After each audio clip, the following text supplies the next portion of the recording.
Coming to you from the city of the weird. Exploring topics from the esoteric and unexplored to dimensions unknown. Shining a light of truth on the darkest corners of our reality. Welcome to the Curious Realm.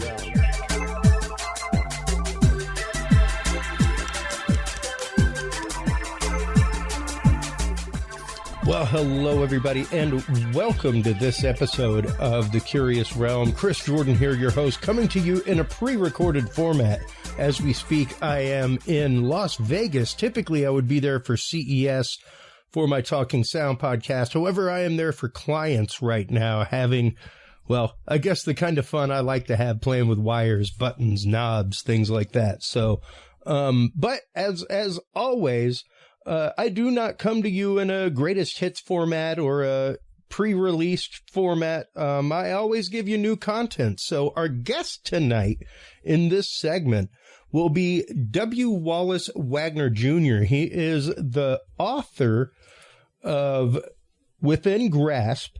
He is also the author of Crossing the Crevasse. He has been on the show previously talking about UFOs and the Bible. That is the basis of our conversation tonight. But we're going to reach into a few different areas because his journey has taken him into a few different areas and brought him into a few new places of study. So welcome back to the show. Wally, how you doing? Thank you, Chris. It's good to be back, and I really appreciate the chance to share what my journey's been. Well, it's good to talk to you. That is honestly one of my favorite things about this show is the fact that we take the time to find out about people's journey, because if you don't understand the journey of how somebody came to the knowledge that they have, it can sometimes be hard to accept that knowledge. Without a doubt. It's knowledge that I have basically discovered studying myself. It's not knowledge that you necessarily get in church or Sunday school or Bible study, but it certainly rocked my world. Well, let's start getting into that, because I'm a former youth minister, former Catholic seminarian, taught Sunday school and religious studies for years and years. And there were things that I liked talking about. Like, I love talking about the book of creation, love talking about Genesis, and would absolutely expose kids to the fact that, like, pay attention that there are two stories of creation back to back here. Like, but take special note of that. There's definitely a dichotomy in Genesis. There's two stories for everything, even how many animals went on the ark. Exactly. And that was a lot of the things that I liked exposing them to, was not just the let's read from the textbook today and these are the passages we're going to read, but really digging into it and opening their minds to the concept of conversation about it, and being willing to question why what's there is there. And that being said, it wasn't that I would talk about UFOs in the Bible or things like that. But there are definite cases in the Bible where pretty much you're talking about a form of technology that's there. Even they explain it as a form of technology. Let's start breaking that nut apart a little bit and get into that. All right.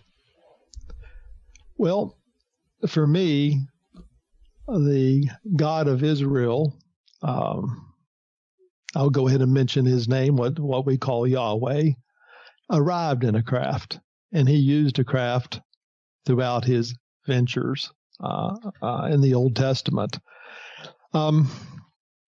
So many places that I don't even know where to begin, Chris. Let me start by refreshing that I saw a craft myself, which is what precipitated all my going backwards and re-looking at the Bible through a different lens. Let's hear your story first to begin with, because, of course, you were on a course of religious studies before this happened to you. Oh, sure. I was about as a good old Southern Christian as you could be. I mean, teaching Sunday school, covering for the preacher when he was gone, representative, lay leader, on a lot of different committees. I've been on church building committees, pastor search committees. Building or business meeting moderator. The list just goes on. But yes, I was heavily involved in Sunday school at the time, singing in the choir, all the typical things. I was a mailman at the time. That was my regular job back then. And I had just made a delivery to a lady here in the county in which I reside, which is in between Roanoke and Lynchburg, Virginia, to give our listeners a idea where I'm at. And it was in 2016, specifically September. Something told me to stop in my tracks and look up. And I was standing out in front of the lady's yard, and I looked up, and above my head was what we now call a white tic-tac craft. No windows, no nacelles, no wings, no sound, glistening, most glistening white you could imagine. The sun just reflected off of it. It was a beautiful day. It allowed me to see it for about 3 seconds, and then it wasn't there anymore. And, I wondered whether it cloaked or whether it took off so fast I couldn't see it, or maybe it went into another dimension. But I pretty much over time have decided it cloaked, and it was still there. I just couldn't see it. And of course, I didn't tell a whole lot of people what I had seen. My wife, my Sunday school class, and a few friends. And then about a year and a half after that, of course, the government came out with a series of videos portraying the white tic-tacs, and I was vindicated. So it's okay to talk about it now. I just don't know whether it was theirs or ours. I'm still debating that. Yeah.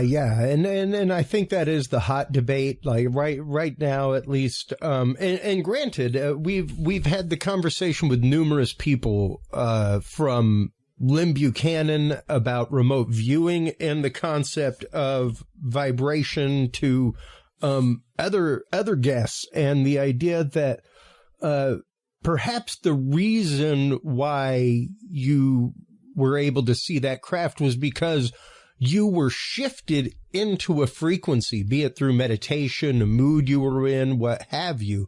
So you were actively vibrating in the same frequency range that craft would be in, that is kind of keeping it from general view, so to speak. I buy into that, Chris.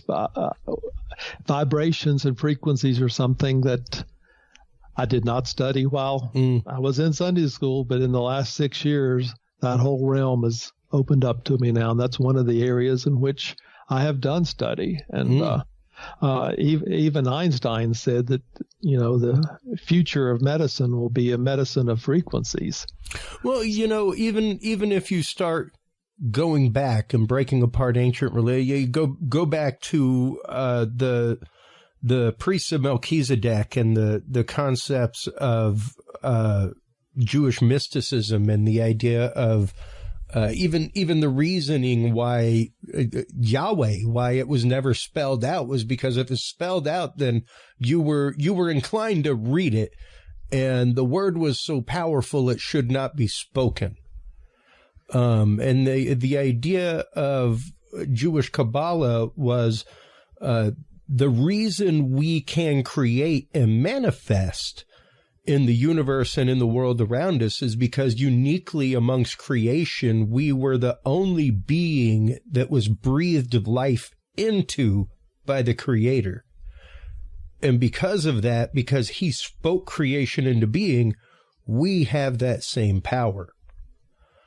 I definitely believe we have a multitude of powers that are untapped. Oh, most definitely. Look at the second part of John 14. Jesus says that we will do works and miracles even greater than what he did. Yeah.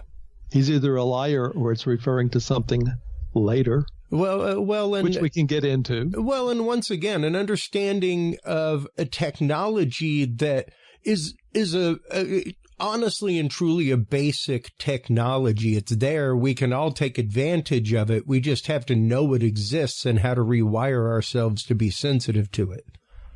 You know, that is true. We're missing the teachers. Well, let me go back to some UFOs in the Bible before we get too far down this tangent. Well, and I think a lot of the reason they were able to see things was because they were much more connected spiritually into the world around them, period. That is also true. We have so much minutia around here now. We're highly everything's a distraction. Yeah. And we said the word distraction at the same time, so we're on the same path. But you know, when I backed up and seeing the UFO literally was an epiphany for me, because at the time, you know, I had been taught that the Earth is 6,000 years old. If you see a craft or a UFO, it's from the devil, and just on with the former Kool-Aid I used to drink. But backing up and studying myself, I've come to realize the Bible's full of crafts, and I've gotten about every book you can get, and I've read them, and it's just almost overwhelming. I mean, it starts in starts in Genesis and ends in Revelation. Crafts, and UFOs and spirits everywhere. A good place to start for me and our listeners is in Zechariah 6, in which he actually says these chariots of gods are actually spirits, and he uses the two interchangeably. And the word spirit can be viewed in certain circumstances, as a craft. Example, in Revelation 4, John sees a door open in heaven. He is called up into the Spirit. And that's in every translation I've seen. It's even in the Koine Greek. Yep. He's called up into the Spirit. He's not called up in spirit, but he's called up into the Spirit. And that Spirit rides him around the heavens, and we get a detailed description later on, you know, of everything he sees. So that's a good starting place. And going backwards, look what happened to Elisha. Not Elijah, but Elisha with cloaked crafts in what is that? 2 Kings, I think maybe chapter 6. All these crafts, chariots of fire, are around him, and he's got his servant with him, but the servant can't see them. But Elisha prays, the servant has his eyes opened, and all of a sudden he sees all the horses and chariots of fire up in the mountains and all around that he could not see before. They were there. He just could not see them. And in my initial book, I make a point that we only see a very small percentage of the light spectrum, something less than 2%. So it's easily to hide. You know, it's easy, I guess, from a scientific standpoint to hide something. Just switch the frequency, something we've already discussed. But these crafts are out there, and I think they're out there now. They've always been out there. It's just, as you say, being on the same vibration or same frequency perhaps is what allows you to see them. Maybe I was chosen. Maybe they knew I was going to be a writer. That was not in the cards for me when I was going to retire. But that's basically what I've done for the last 6 years, aside from a few medical issues. But another good place, Chris, and we'll move on, is mentioned in the Song of Deborah and Barak in Judges 5. It goes like this, starting in verse 20. The stars fought from heaven. From their paths they fought against Sisera. And then a few verses down, it's curse Meroz, said the angel of the Lord, utterly curse its inhabitants, because they did not come to the help of the Lord. Now, there are rabbis out there like Rabbi Kaplan, Schneerson, the Zohar, the Talmud, and a few other places that that realize that this Meroz is not a specific location like most scholars think that it is. It was a planet. It was a heavenly body, and the inhabitants of that planet or star did not come to help the Lord. And that's something to consider also, that back then, anything you saw up in the sky was a light or a star. If it was a light, they considered it a star. And stars don't leave their paths, by the way, nor do they fight. Yeah. So just looking at all that through a different lens now, you realize that, they're talking about crafts, without a doubt. Well, yeah, and I mean, even if you look at a map, I'm bringing it up right now, of the firmament of the Earth, which is pretty much the cosmology of what they had at the time. There were the pillars and the underworld, which for the people of Israel would have been Sheol, and yes, the firmament, as it spoke of, which was the layer just before the ocean of heaven and the heaven of heavens. And the stars were permanent inside of that firmament. They, like you said, did not move. So anything that was moving, fighting, stuff like that, quite obviously not the stars, according to quite literally what they believed was the map of the universe at the time. Well, back then, and I'm sure you know this with your background, there was only about 7,500 or so Hebrew words compared to over 150,000 English words. Yeah. So one Hebrew word could have multiple meanings. That's for sure. Absolutely. Another thing that I've come to realize, that there were multiple gods. Elohim, plural, mentioned over 2,000 times in the Hebrew text, and has been taken out completely now. So, back then they wanted it to be a one God, one male agenda, which is what the early church supported and dictated. And that's what we got. Yeah. And the other gods were weeded out. Yeah, it wasn't until Zoroastrianism that we came to a true didactic of good and evil, and a definition of here's God, here's something else, and from that point on, like every religion has pretty much followed that setup. But before then, yeah, like you said, there was panoply. Even if and the one thing that I used to, just to loop it back to the beginning of the conversation, in the beginning of the Bible, Genesis. The word us is mentioned. Yeah. Us. And that's male and female. Make man in our image. Bingo.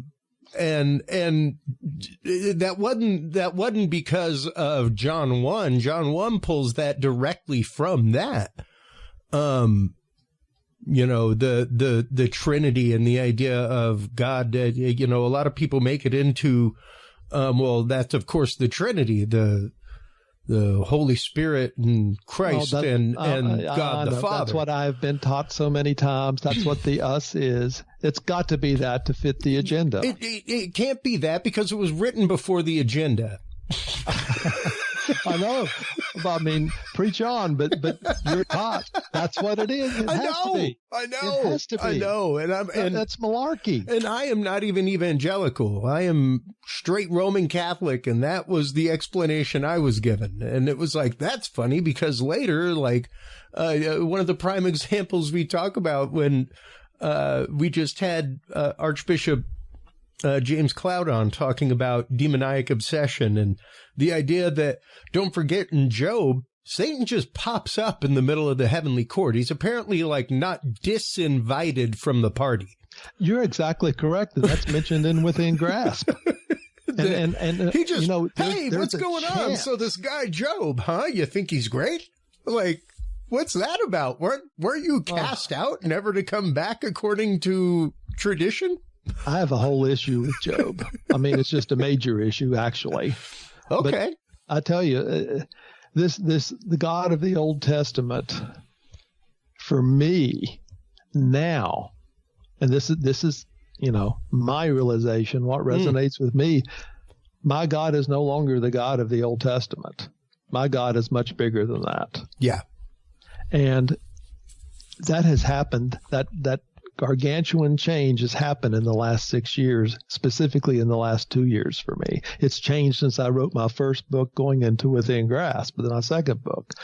So my God now is the God of the New Testament, which is God of spirit, God of love, and God of light. And I believe that we are beings of light, just like Jesus was a being of light. When he transformed, he turned into light. Yep. And that's in some scriptures that did not make it into the Bible also. But we... Oh, it's in the Bible, the Transfiguration. The Transfiguration. But if you look into like the Sophia Pistis, there's a much better transcription of him turning literally into light, with the description of the rays of light coming down, and the disciples were just in awe as they were on the Mount of Olives looking at him. He just completely changed. Yeah. But nonetheless, it's I'm a disciple of Jesus. I find his words true, uplifting, honest. But I no longer subscribe to the God of the Old Testament, and I don't want to get into a lot of specifics. No, absolutely not. But I mean, just to point out a lot of things, just to triumvirate here. Never forget, there was an entire tribe of Israel that God said, we don't need them anymore. Like he just said, I do not want to see a descendant. Go take care of business. There were quite a few situations like that. Well, I'll just make a smart comment. My God does not have to be carried around in a box to win a war. You rarely saw God send an angel for a happy message, like in the New Testament. No, if an angel showed up at your door, something was probably going to be going down. It makes me think of Lot. Get out of there. Yeah. Yeah, don't look back, man. Danger. Yeah, precisely. And that in and of itself, the idea of these visitors, these angels, because that's, I mean, according to their tradition, that's what they would know them as. One of those concepts of, if you took technology to an ancient person, it would be like magic. It wouldn't be technology. It would be something magical. That's what miracles were back then, is technology not understood. Yeah. And very, very much the same way with, these angels who typically, until the point of message, were just in disguise as traveler. They didn't reveal themselves as angels or anything like that. And any time that they did reveal themselves, the person who was there was fully enveloped and enwrapped in fear. They normally fall to their knees, with their knees knocking. Yeah. So, angels fly. I mean, that's in Daniel chapter 9. Gabriel flew in swiftly that time. Yeah. And they just don't fly with wings. I think they're in crafts. And I think those crafts are out there. We can't see them now, but they have, I guess, a lot of tasks to do. Even they pick up prayers and present them to the big God. Yeah. That's a personal view I have. Sure. And it's maybe somewhat well grounded in, if you remember Daniel chapter 10, which is one of the most intriguing chapters in the whole Bible for me, that Daniel was a special person. His prayers always got answered. But there was that one time that his prayers were delayed being answered by 3 weeks. And why were they delayed? They were heard, but they could not be acted on because of spiritual warfare in heaven. The prince of Persia withheld him, so Gabriel had to go get Michael to help. Yeah, interesting. And delayed reaction. You want to know why your prayers don't get answered sometimes. And there's Daniel, whose prayers were always heard because he was an upright man, but things are going on we can't see. Yeah, and right here in verse 5, I looked up and saw a man dressed in linen with a belt of pure gold around his waist. His body was like beryl, and his face shone like lightning. His eyes were like fiery torches. His arms and feet gleamed like burnished bronze, and the sound of his voice was like the roar of a multitude.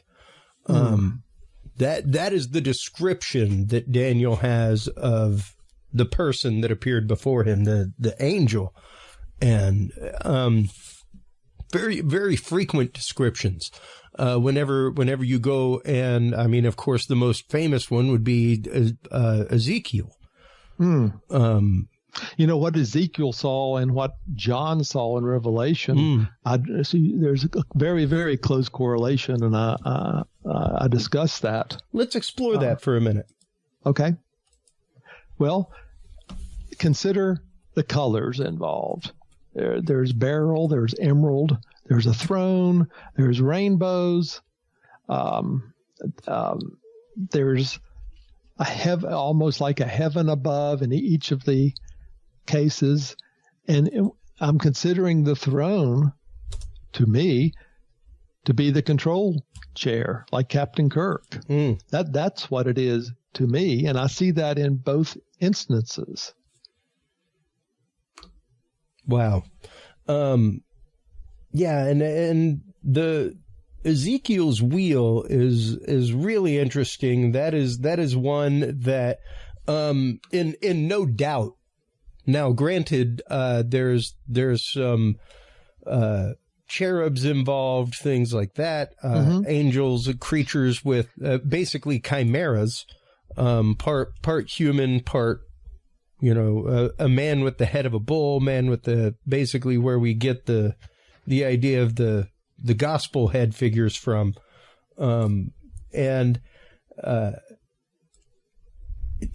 It's interesting to see the correlations, and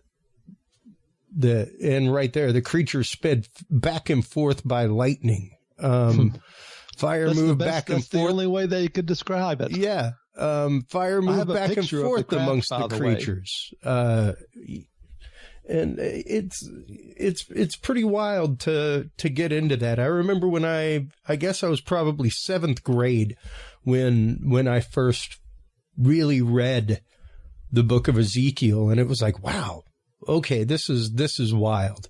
And that began my deep dive into that. And that's probably the most famous concept that people have of UFOs in the Bible. And they probably aren't aware of these others that you're talking about, Daniel, things like that.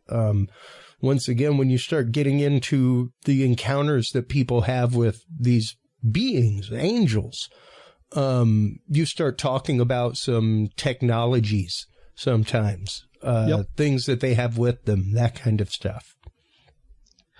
I have a picture of Ezekiel's craft drawn by a fellow by the name of Blumrich on page 39 of my first book. There's an actual picture of what Ezekiel saw. And on the following page is the Omni wheel, which originated from Ezekiel's description, which is something that's in use today, in fact. It allows you to go sideways and forward and all around. So that's very interesting. Wow. And when faced with these technologies, what was the reaction to most of the people in these stories? Fear, and probably, you get the impression that they're just scared to death. Their body won't even allow them to stand up. Their knees just give out. But Daniel had such a connection. He was visited so many times that it's almost like it was just commonplace for him. But if you look at, the one-ups, like what happened with Paul on the Damascus Road, or what happened with John, or some of those, it's like it's it's like what happened to me. It's life-changing. Well, and of course that story of Paul with the scales falling from his eyes, I think that is probably the idea that most people have when it comes to epiphany, when it comes to the fact of realization of that paradigm shifting moment. You know, that where, like you were saying, the edifice that you knew as reality was no more. My foundation was completely altered. You had mentioned Lynn Buchanan in the past. I'm going to connect some dots here. I put retired Major Dr. Paul Smith in Within Grasp. There's a pretty in-depth interview. And he also worked with Project Stargate, which was remote viewing. I put that in there because it shows some untapped powers that most of us have in our brain and things we can do. And he himself, was involved almost from day one with that project all the way till its end. Yeah. But he actually saw what happened with the USS Stark. 50 hours in advance, literally verbatim. Yeah, exactly what happened. He saw. And the whole. I'm getting ready to one of the pre-recorded episodes this week will be Dr. Robert Duncan talking about the concept of the non-local universe and the idea that reality as we know it is not local. It's not real. It's a definition of boundary to the universe that we have given it. It's like saying that a day in the Bible is 24 hours. No.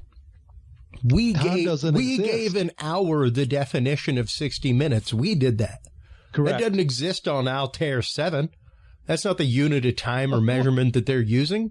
Oh, there's so much we could talk about on that, Kurt.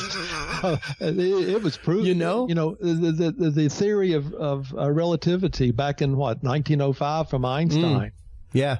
We have proven, it is fact, that if you fly in a craft out into space real fast and decide you need to come back to Earth real fast, guess what? Nobody's going to know you. Yeah. Time does not exist out there. That's how a lot of these people sometimes, including gods, you wonder how they live so long. Maybe they weren't here all the time. Yeah. There's cultures around the world that have missing time and gods that have gone out and come back, and it's a whole nother era when they come back. Time really doesn't exist. It's only for us here and now, something that we made up. It is a construct. And going back to that conversation with Lynn Buchanan, the whole Project Stargate actually started, I want to say it was Hal Puthoff's paper. Yep. It was a paper that he put out talking about how experimenters, unbeknownst to themselves, are actively affecting their experiment. And how their intention in and of itself of possible results or excitement or what have you can actively taint that result, unbeknownst to them. And that was proven, that was shown, and and this was a paper by a laser scientist. And when the government got a hold of that paper, they were like, wow, this is kind of game changing. The idea that there is a non-locality there, the idea that you can affect the world around you with your thought. Exactly. And that is so true. I was on a program last night with Reverend Barbara Long, and we made the comment that we make our own reality. And I think you just said that. Yeah. Oh, no, absolutely. I've held for years and years. I've said it numerous times on this show. You want the reason why the Sanhedrin wanted Jesus just gone and out of the picture. He was actively giving that divine knowledge of direct connection with the divine to the common man outside of the order of Melchizedek and the temple, where you got to come and pay for a burnt sacrifice. Like he was giving that knowledge to everybody, and you can't have that. Well, how are you going to maintain a paradigm? Look what happened to Paul after the Damascus Road. As you know, I'm sure, He did not become an apostle right after that experience. No. He went off to Saudi Arabia for 3 years for training. Yeah. I wonder who trained him. Because here we have a persecutor of Christians. We have a tent maker. Now he comes back to be an apostle. And he could look at Elymas and blind him with his brain. Mm. He could raise Eutychus from the dead. He didn't have those powers before. Who trained him for those 3 years?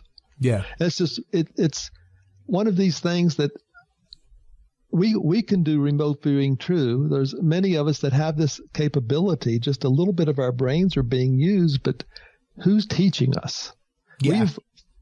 It's caused me to look at the reason Jesus really came on this planet was to teach us. Yes, I know you can draw the construct that, well, he came to save us all. We're going to live anyway. Sure. Yeah. The serpent was right. Yeah. But he never lied. Well, he never actually lied. Well, there again, it was our our choice agenda to make it fit that, he must be talking spiritual death. Yeah. Two trees were there. That. 2 trees. Not just the one. And like you said, surely you won't die. Instead, you'll know good from evil like God does. I believe in reincarnation, which is even worse. So I don't know what your stance is on that, but I now know that reincarnation exists. We are a vibration by all physics. I am not here. Right now, you and I are sharing an electron shell. I am 90% empty space. That works for me because I'll attach to that. And I put this in within grasp, but you take a tuning fork, let's say F sharp, you ding it. You have 12 other tuning forks in the room. Yep. One of them is vibrating and it happens to be F sharp. The other 11 are not vibrating. Yeah. That tells me, and based on what I know about remote viewing, distance is not even in the equation. Exactly. Everything is connected some way or another. And we have all this quantum physics now that's really starting to prove that. You can dingle a little particle with your left hand over here and pretend your right hand is 20 parsecs away. And if it matches on the frequency, guess what? Yeah. Bingo. Yeah, precisely. And we're all connected some way, somehow, in some fashion. Yeah. Yeah. And even connected via experience, even connected in that way, and to look at these experiences, like I had the image of the depiction of Ezekiel's craft. That was of course done by that was a former NASA scientist, wasn't it? Yes, I believe you're correct. Bloomrich. Yep. Yeah. Yeah, he was a former NASA scientist who became and he incredibly didn't believe in interested. it at first. No. He turned around after he saw what the description was. Yeah. When he read it, he was like, "Oh, no way, what you're talking about." And he started just literally designing it based off the description, off the understanding that, like, I'm going to show you that if you drew this out the way it's described, there's no way. Correct. But there was a way. And then when he finished, he was like, well, I'll be damned. It works. Because there was a way. He made it even better. And the interesting thing was, of course, the Omni wheel. He got a patent in I think 1972. And that's just a prime example of invention coming from inspiration. And I think what these craft have done throughout time, the fact that they are in these literary texts to begin with, that were considered important enough to be part of an entire culture, one of the oldest continuous cultures known to man, and still part of their teaching. It's not necessarily a part of their teaching that these are anything other than what they say they are. They do not view this as story, or, there may be an allegorical meaning behind the story, but they view this as religious fact. Yep. I totally agree. And something not up to interpretation. Most Western Christians view all of this as the divinely inspired work of God. I definitely ascribe to that, and add on the caveat of written by flawed human hands. Well, we are prone to taint, you know.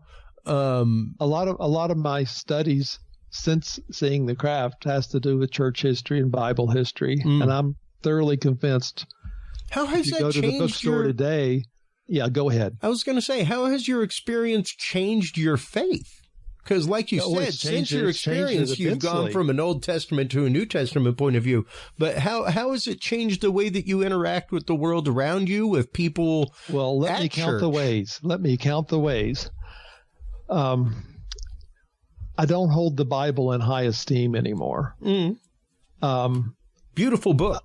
It is nice. I think it's been manipulated many times, including by Sir Francis Bacon, to make it the flavor that it is now. Yeah. And it's being manipulated even today as you and I are speaking. Yeah. The word Israel's been taken out if you live in Denmark. The reason is Israel's not the same now as it was back then. Yeah. Another thing I've learned is that Asherah was a female god, the queen of heaven. She was venerated in the Jewish temple. There are all kinds of artifacts that have been found, and often she would be the consort for either Yahweh or for another god, the chief god of Canaan, El. And now in these later Bible translations, she's mentioned again like 40 times in the NIV. And she wasn't mentioned at all in the King James. In the King James, you have Jehovah mentioned 7 times, but now Jehovah's been replaced with Asherah. Jehovah's not mentioned in any of these later translations. Well, so I've realized that, whoever feels they have the right can go in and manipulate the Bible. It has been manipulated so many times. Yeah. And I think you and I mentioned initially, going back to early church history, about Origen, who had a belief in reincarnation, and it was accepted for the first 200 years. Oh, absolutely. And he was called the brightest mind the church ever had. Yeah. And that was weeded out by the time it got to Jerome 200 years later. And that's because it was based fully inside of Hebrew faith. There you go. It was a full-on teaching of Orthodox Judaism that reincarnation existed. That's where the whole concept of sins of the fathers came from. And the fact that like your child could be born burdened by the sin of your grandfather. Exactly correct. Or you want there's also that other word, a phrase in Hebrews where you want to have a better resurrection. Yes. Yeah, that's always been conflicting, but the church for me has lost its glory. And I know you have a Catholic background. I was married to a Catholic for 7 years, so I have some Catholic background as well. So I'm a Catholic. My faith is my faith is my faith. I am no longer a person who walks into a door to have to celebrate that, and I fully understand the concept. I'm no longer a religious person. I'm now a spiritual person. Yeah. So that's the way it's changed me. And I'm much more encompassing of all the other religions, because I know all these gods all came to different cultures, different countries all around the world. They all were perceived as gods because they had technological powers we didn't understand. Yeah. They did not come to destroy for the most part. They came to teach and to enlighten. So I look at the positive aspects, whether it's Buddhism or Hinduism or whatever, and the positive aspects, these people came to teach us. And I look at Jesus as being more of a teacher now. He's my brother, my mentor. I consider myself a disciple of Jesus, but he came to teach us. Yeah. And I'm afraid that we have not been very good students. No, not really. Not really. There was a social media thread that I went off on. I'm not even going to say I went off on it. It's a pretty conservative person that I know, and believe what you want, folks. I got no problem with it. They were going off on the drag queen story hours that were happening with children and everything else, and the protesters, and they were like, yeah, go protesters. And I was like, I think if anybody that was, if anybody was harming those children in any way, it was probably the bunch of angry people with the signs who were yelling while the other person was trying to read a story. Also, hot take, hashtag Jesus loves drag queens. Like, you may want to back up your religious rhetoric real quick, because that dude you're talking about would love the drag queen. That's the first thing that went through my mind. Well, guess what? Jesus loves everybody. That's right. Meets us where we're at. It was and funny. We're all at a different place. We're all not on the same point. After I said that, though, the whole thread went silent. There was not another comment. Because it's like, I think you're missing the whole point of the big red words. There's a reason why they're red. You're supposed to pay attention. Do we really understand agape love? Do we really understand it? We know of it. I think we've lost it. It has become, agape has been lost in the concept of romantics. Unfortunately, love has become a four-walled box of four letters in which something must fit. We no longer under this. I have friends, male friends, that I have no problem hugging, loving on them. Same here. I love you, man. Like, there's not a time that I hang up with my friend Mike Davis and I don't tell him I love you before I hang up. I've known the man 3/4 of my life. He knows everything about me. He's one of my support nets. Where does he live? Where does he live now? He lives in Pennsylvania. Okay. I know another Mike Davis, but yeah, it's funny you said that. One of the most important people in my life, and I will refuse to not accept that, and I will refuse to not say I love you when I leave or leave a conversation with him. No different than anybody that I respect and want in my life for the rest of my life. Love is a choice. It's not an accidental. I view everybody, Chris, as my brother and sister now. That's another change. I never did that before. Good. Everybody is my brother and sister. What has it been like for you, spiritual journey wise, to come to this at this point in your life, Wallace? Because there was the better part of your life. I have a hard time going to church because I sit there and critique the preacher, saying this is right and this is wrong, this is right and this is wrong, and I'm afraid I'm going to create or quench the spirit for those brothers and sisters around me. But I've learned to meditate. That's been a big change, and that's learned to go inward instead of going outward in prayer. I've learned to go inward and understand just who I am and my place in the universe and what my purpose is here. And that again is something that the church, and that's all encompassing, kind of falters on.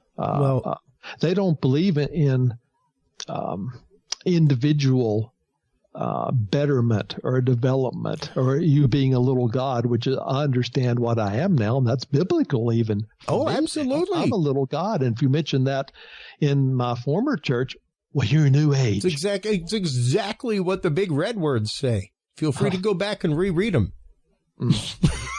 So that's why I view Jesus as my brother. He's just more evolved and advanced than I am. So, I mean, there's been so many changes like that. That's beautiful. I'm more encompassing of near-death experiences now. I've read a lot of books on those, and I believe they're true. And again, most people would say Jesus came to save us. Well, I was saved already. And again, my Bible's my former foundation. Look at Dismas, who was on the right of the cross of Jesus on Golgotha. He wasn't born again that we know of. He didn't ask Jesus into his heart. He wasn't baptized. He didn't make a public confession, and on. And yet we know he was a common criminal, and he's going to be in paradise with Jesus that very day. And then you turn around and look at Nicodemus, who wanted to be, who would have done anything and sneaked out at night, and he had to be born again. Yeah. And we take that born again as meaning, there again, Oh, that must be spiritual. Well, guess what? What if it's literal? Bingo. I view it as being literal, and we've completely, turned it into something to meet the given agenda. And, if you go too far outside the two lines, you're either considered to be a wacko on one side or a new ageist on the other side. Yeah. And those lines are very, very narrow, especially where I live here in Virginia. Very narrow. And it's probably that way, where you're at in Texas as well. And I have gone outside those lines now, and I owe that to Reverend Michael Carter, that has taught me that I have left the confines of Western Christianity. And let me tell you, the weights have come off my shoulders. Reverend Michael Carter is an amazing individual. He is fantastic. I love his conversations whenever he's on the show. I love his conversations as well. He is the real deal. Absolutely. Let me tell you. I even went to his wedding last month. Oh, wow. That's awesome. He's one of those people that I say, I love you, man. Yeah. I mean, he has taught me so much, and I've read all 5 of his books. He's taught me through that. But he is just such a remarkable individual that I hold him in very high esteem as being on this planet with us. And another individual who we've had on the show, that whenever he shares his experience, that is what changed his spiritual path. That is what changed him as a person as well. And yeah, once again, Wallace, to hear the fact that your experience with the other than, and to what, quite honestly, as somebody who was brought up and educated the way that you were, and instilled in your belief the way that you were. Yep. I could see how this experience would have rocked you. In all sincerity. I mean, I know what my spiritual experience in the seminary did to me, because I had expectations. I had, honestly, pie-eyed hopes going in, and not realizing the wisdom of what was done and how it was done till many, many years later. But when I came out, I, much like you said, you now sit in church and sometimes you're like, I just can't. That's exactly right. And mine was sitting in church and going, how many of these people are fully aware? How many of these people have had the wake up spiritual experience? And honestly, it took me years to come to a point of comfortability, Wally, where I accepted the fact that if that is where they are in their journey, God bless them. You are directly where you need to be. The same God. What? I mean, sure, you might have 100 people in the congregation, and I'm sitting there wondering, who are they praying to? Are they praying to Jesus? Are they praying to Yahweh? Are they praying to El? Or are they praying to the big God of the whole universe that exists in spirit only, that's neither male nor female, that doesn't walk, that doesn't need a craft to fly? Who are they praying to? Yeah. Yeah. And what's their understanding? But at the same token, do they read the Bible themselves, or do they just go there to be taught on Sunday? What it took me back to was my days of youth ministry, where people would be upset with a kid for like coming in like cargo shorts to mass. Like, oh, it's disrespectful. You wear your best to go see the king. I'm like, that's the way I was taught. I'm like, you know what? I'm pretty sure the king's happy you're there, period. Preach on, brother. How about we pat the kid on the back instead of going, thanks for coming. Next time, wear something nice. I don't wear a tie to church anymore. Let me put it to you that way. That stopped somewhere back in the 90s. It's one of those, that's where he is on his spiritual journey. So accept him where he is. Meet him there and build him up from there. But don't stomp him down because he's not where you're at. I use a pond and lily pads and within grasp, Christopher, and I say it's okay to jump to another lily pad, but I never want to force somebody to jump. You have to back up and meet them where they're at. Yes. And that's what Jesus does. He meets us, all of us, where we're at, and he surrounds us with love that is so great that we just can't comprehend it. We know it's there, but we just can't comprehend it. Yeah. Yeah. And it's interesting, much like comprehending a UFO or the paranormal, it takes that experience. I've tried to explain to people what my few visceral prayer experiences were, that I was fully in presence. Like that's what drew me to the seminary, was my first moment like that, where I knew I was with God, with what I knew to be God. Forget this church and the people around me. I want that. That is what I'm seeking for the rest of my life. I want that. And there were a few moments like that in my life, and trying to quantify that for somebody. And the example that I give people is when I went to the seminary, trying to explain that to people. You'd think you were there with a bunch of folk of common mind and belief.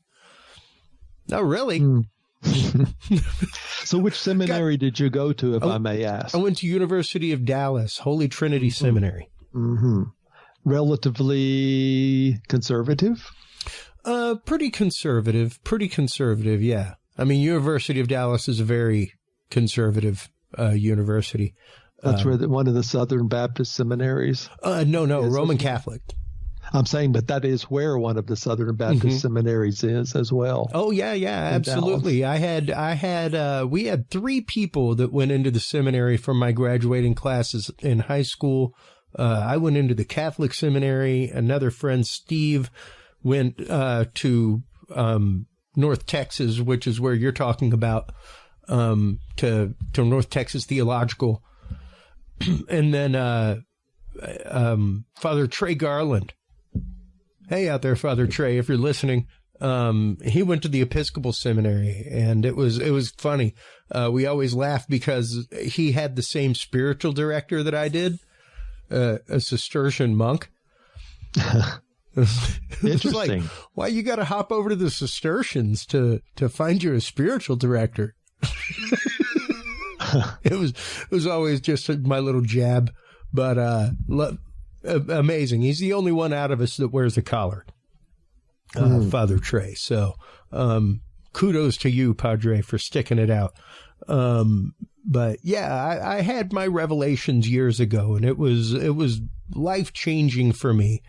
And much like yours, kind of, I think kind of drove a wedge between me and the establishment of religion, to where I saw the fact that most people are hindered through that process. Not that when you they say are hindered, do you feel that they're being led because they want to be led and they just can't see because, for lack of a better term, they have blinders on?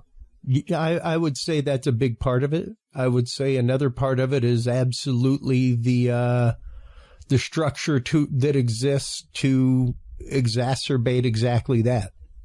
And we are products of our environment. If that's all you're exposed to, that's what you become. Yep. And you don't feel comfortable switching to another lily pad or jumping to another lily pad unless you have some big catalyst like I had to cause you to do that. Otherwise, I would still be teaching Sunday school. Here's my thing. Glad you like your lily pad. Hop on in and swim. We're all in the same pond, but there's other lily pads out there. Hop on in and swim and leave all the lily pads. We're just swim. See what it does for you. You can do that too. I am so glad that we rekindled this conversation and had you back on today. It has been more than great talking with you, Wally. We need to have you on again and again. Tell everybody where they can go to, of course, find Within Grasp, where they can go to contact you, to speak, where they can go to keep track of upcoming events, everything. It is time for shameless self-promotion. Well, first of all, thank you for your kind words. They are appreciated, and I have really enjoyed this. You're very intelligent, and you're very in-depth in your conversation. So it's enjoyable, and you can actually teach me as well. I have a website. It's withingrasp.net, and we've just tweaked it to where you'll see both books on there now. My first book, Crossing the Crevice, which was really put out in full color and a lot of pictures. And then my last book that just came out recently, Within Grasp, which is much more spiritual compared to Crossing the Crevice, which was more scientific. I started off being scientific, trying to examine, is the Earth really 6,000 years old? Where do crop circles come from? Things of that nature.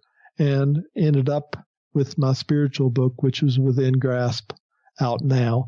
There's links on there where you can click to contact me, and there's links on there where you can click to go to Amazon, which is where both books are in paperback and in Kindle. So there you have it. Well, all right. Wally, thank you so much for your time today. I can't thank you enough. It was amazing talking, and to once again talk about not just UFOs in the Bible, but UFOs as a spiritual path. The way that the encounters that the individuals in the Bible itself had, how it steeled them and changed their lives, and how, once again, not just the good Reverend Michael Carter, but you as well, when you had your experience, how it changed your entire paradigm. It did. It did.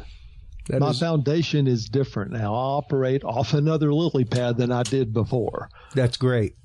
That's so beautifully put. So beautifully put. Much more spirituality, a lot less religion. Good. As my old spiritual director used to say, religion's a great thing when taken in moderation. Well, my grandmother used to say everything's okay in moderation. That's right. You gotta love those words from a monk.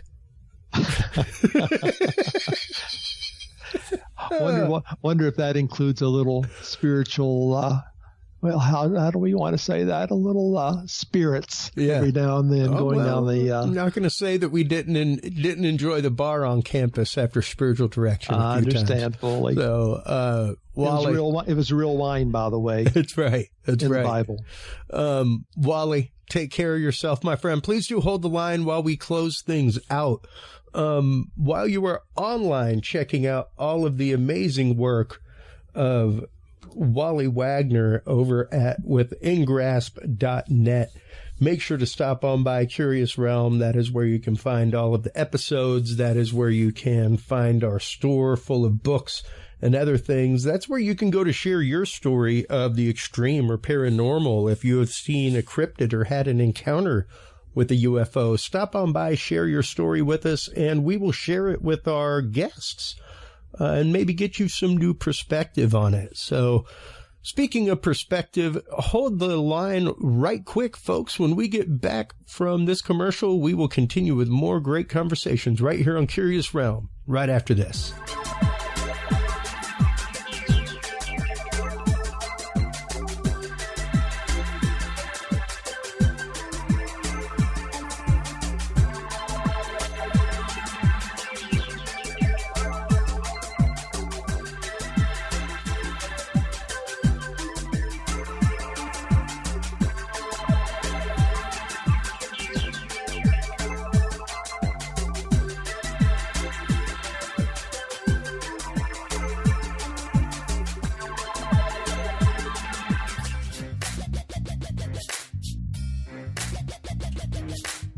With the rise in attention to the health benefits of cannabis and cannabinoids, including CBD, True Hemp Science has become one of the premier providers of full-spectrum CBD and CBD-related products. Using a proprietary spagyric process, True Hemp Science extracts maximum benefit from the whole hemp plant. Buds, leaves, stems, seeds, even roots. Every part of the plant is used and then reused to formulate a rich, complex profile of CBD, CBD derivatives, and terpenes guaranteed to provide the relief and benefits you need daily. Visit TrueHempScience.com to experience the best CBD oils, edibles, and topicals on the market today. And use code CURIOUS7 to save 7% off your entire purchase of $50 or more and get 2 25 milligram CBD cookies or brownies free. That website again is TrueHempScience.com and the code is CURIOUS7.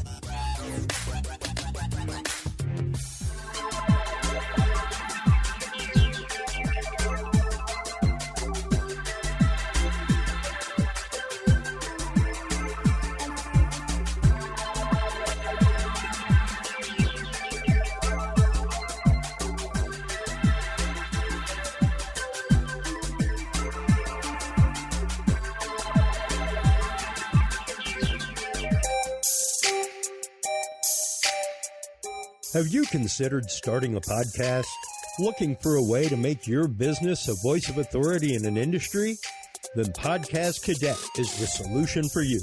Whether starting a podcast for yourself, your brand, business, school, church, or just plain fun, Podcast Cadet is here to help you navigate the waters of the podcast industry. Specializing in one-on-one consultation and training with industry professionals in fields ranging from podcast technology and editing to distribution, monetization, and even social media strategies.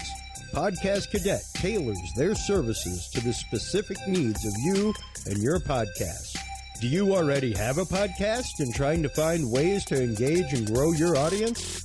Sign up for your Podcast Cadet audit today and let us help you explore new and exciting ways to leverage your content and elevate your podcast brand to whole new levels. From consultational workshops to affordable podcast production and maintenance packages, Podcast Cadet is your one-stop shop for everything podcast related on the internet. Visit podcastcadet.com today to sign up for your consultation or training and use code CURIOUS20 to save 20% off your entire purchase. That website again is podcastcadet.com.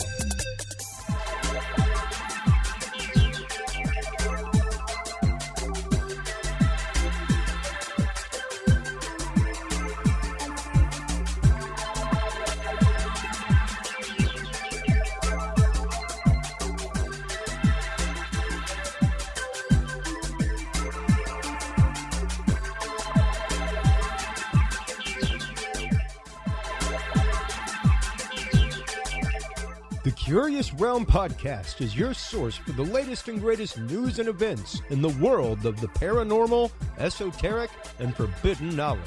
And there's no better way to spark the conversation than with items from the Curious Realm store. Choose from fan favorites like hoodies, mouse pads, coffee mugs, and more.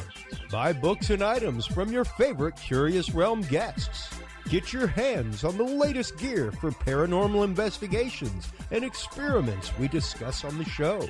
Open your web browser and stop on by the Curious Realm store at curiousrealm.com/store to buy the latest Curious Realm wear and out-of-this-world gifts for yourself, your family, or a mind that you want to open. That website again is curiousrealm.com/store.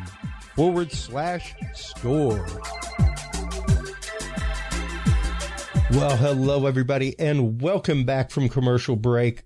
Our guest in this segment is the amazing Ann Selene. She is the host of the Caravan of Lore, as well as the head of KPNL Radio. We will be talking with her this evening about manifestation. Now, granted, manifestation is, I think, has become kind of buzzwordy in this day and age.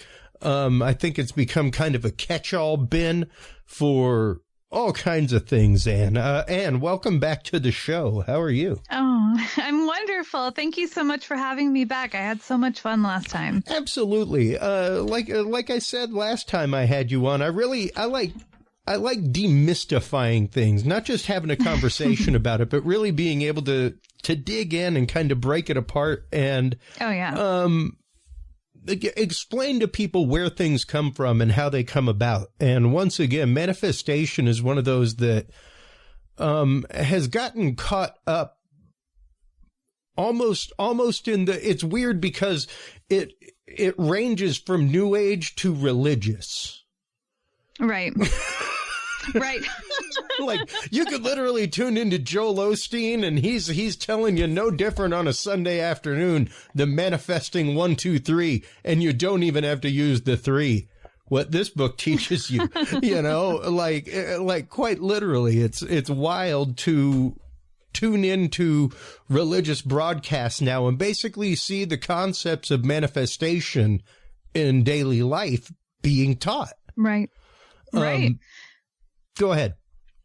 No, it's amazing. I mean, the power of manifestation, it's one of those things where you can definitely look at it in a very mystifying spiritual way, but then you can also look at it in a very grounded, physical, type of a way, where in the fact that when you think a certain thought, right? So if you're driving down the road and you're late for work and you're getting behind the people that are really super slow, or you get cut off, or they're all red lights, we really do have the power to choose our emotions. And that can be a very unpopular, thing, with people, but we really do have control over our emotions and choosing, how far we want to go with this. Oh, no. I think that's a really important place to start. Number one is having that choice over your emotion. There's been a really big movement here in the last decade towards Stoicism and the rebirth of the Stoic movement, and the idea of the dispassionate person. Half the time when we get riled up, when we get angry, we are literally giving our energy to that. Oh, yeah. No, completely. Yeah. By all, I was trying to find consent was the word I was looking for. By all consent, we are giving our energy to that anger or frustration for absolutely no reason. Oh, yeah. No, exactly. And it's amazing because the more you give that anger over, the more energy, because if you look at it where if everything is made up of energy, even our thoughts, these things become magnets. So if you're sending out that angry energy, what's going to happen? You're going to be pulling that towards you. So you're going to end up with more red lights. You're going to end up possibly in a fender bender. You're going to end up, it's just going to be that domino effect. And so when they say, to change a simple thought changes your entire reality, they're not joking. It's absolutely incredible. Yeah. When we make that shift, how all of a sudden, if we are like, okay, I'm going to take a breather. I am going to no longer be angry during this drive to work. And you decide, you're like, okay, I'm going to calm down and I'm going to get a coffee. Let's say you end up buying the person's coffee behind you because you're trying to shift, this anger. And then all of a sudden, that person, maybe they thank you, and then now you've switched it and there's this whole domino effect of happiness now. And this is the basis, in my belief, for manifestation. As you focus, so you grow. As you grow, so you become. Yeah. Yeah. I've actually been, last time I had you on, I was growing my esoteric library. And one of the many things I have been reading is The Invisible Influence by Alexander Cannon. This is from 1920. Oh, wow. Something like that. It's pretty back there in age, but I'm just going to read the paragraph from the preface here. This book has been written to prove that there exists in this mighty world in which we live an invisible influence that rules our daily life. That influence can be for good or for evil according to our desire. In order to bring forcefully home this truth, the mysteries of the East and the Far East have been fully explored in a long tour which was made, as it were, in search of the Holy Grail, more ancient than any known to history.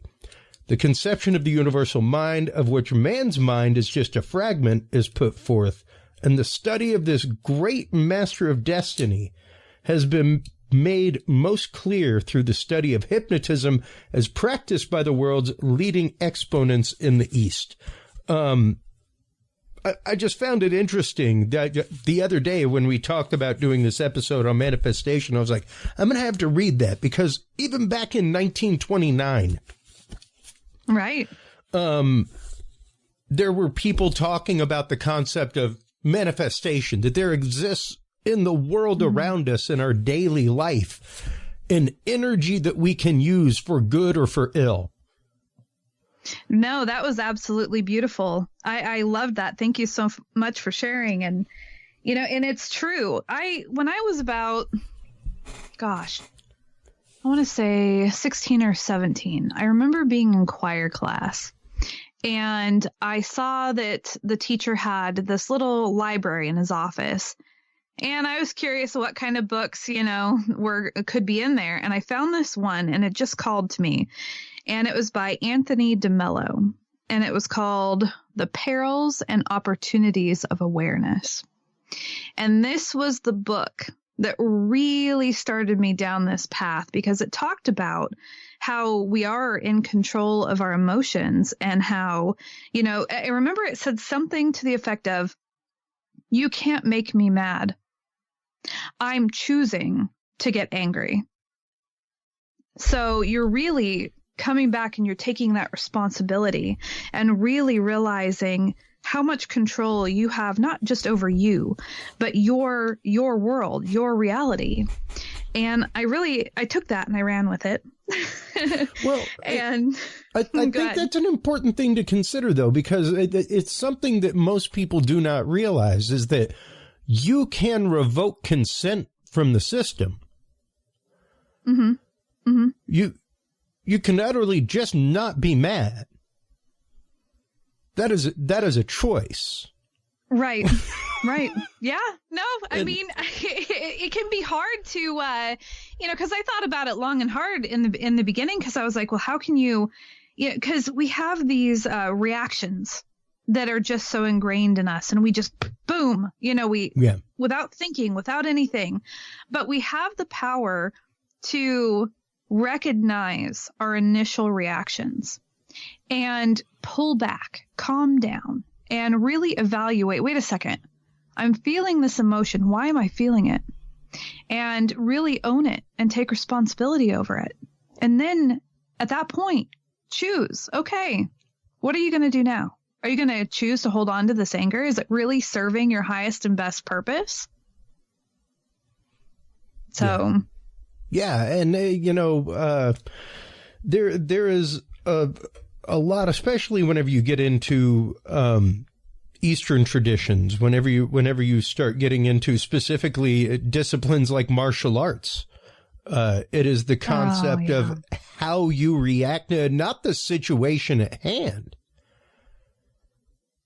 Because the situation at hand is just the situation at hand. It's how you react to the situation at hand.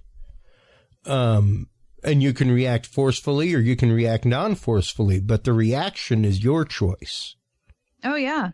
And then the domino effect, it's amazing, because if you stop and you really consider the outcome, what happens if I choose this path or the other path?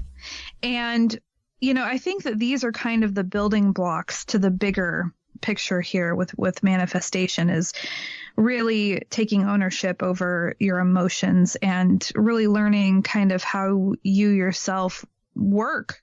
Because, then as time goes on, I noticed that if this was another big thing, going to fear.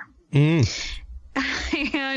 I will completely admit that growing up, it was one of those things that my father repeatedly told me, don't go to fear, because I always was. I I had anxiety and stuff, and I was fearful of, what if I didn't get the spot, the solo in choir? What if, I couldn't submit a good enough piece for the art show? What if, and so that was what I would focus on. And then I would notice that my production wasn't as well. I didn't sing as confidently because I was allowing that fear to really permeate me, and it went into the things that I was doing. Yeah. Well, then what do you have? A self-fulfilling prophecy. Yeah. Yeah. And I will say I've been, my kid is about 5.5 now. And that has been one of the things that I've been trying to explain to my wife. And she's like, oh no, you weren't fearful. I was like, I don't think you understand how much of my life I was stymied by thought, and literally stymied to the point of inaction, because I would get caught in a point of circular reasoning and thinking about something and seeing the branches of what the decision would do and what those decisions would do. And I would just get frozen to a point of inaction. Exactly. From fear. And my life is run a totally different way now. I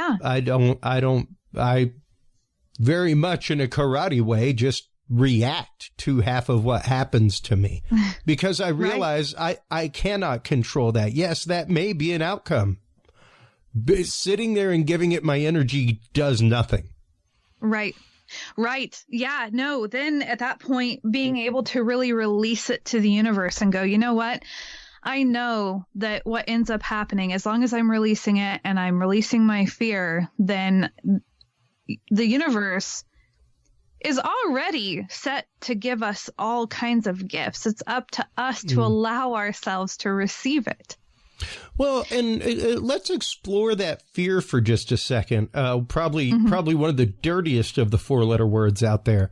Yes. Quite literally. What do you think it is? What do you think it is about fear that causes people to hold back? And B, what do you think is so attractive about fear? I think that, because when I try to think about it myself, I really, beforehand, I would sit there and go, man, I really want, let's say it was a trip. I really wanted to go to Salem, Massachusetts, let's say. And I really wanted it, but there were so many hoops that I had to jump through. And I was thinking of all these different ways of why it wouldn't happen. I think that sometimes,